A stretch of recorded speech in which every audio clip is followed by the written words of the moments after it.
তাদের নিজের অর্থায়নে দেওয়া হচ্ছে কোরবানি। সেই কোরবানির গোস্তগুলো বিতরণ করা হবে অসহায় মানুষদের মাঝে।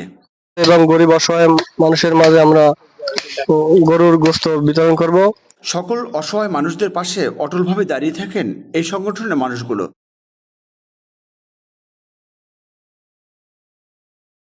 এই সংগঠনটি একদমই সুদবিহীন একটি সংগঠন।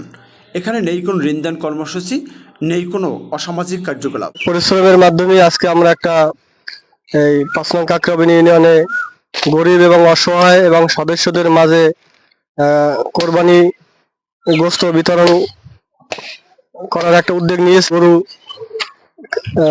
গোস্ত কাটা হইতেছে, কিছুক্ষণের মধ্যেই আমরা সদস্যদের মাঝে এবং গরিব অসহায় মানুষের মাঝে আমরা গরুর গোস্ত বিতরণ করব।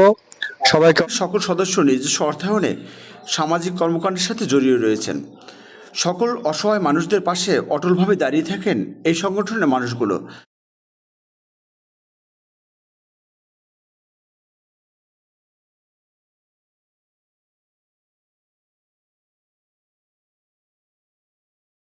সংগঠনের সদস্যরা মনে করেন, সমাজের উচ্চবিত্ত ব্যক্তি যারা রয়েছেন তারা যদি এগিয়ে আসেন সংগঠনটির পাশে, তাহলে আরও এগিয়ে যেতে পারবেন অনেক দূরে।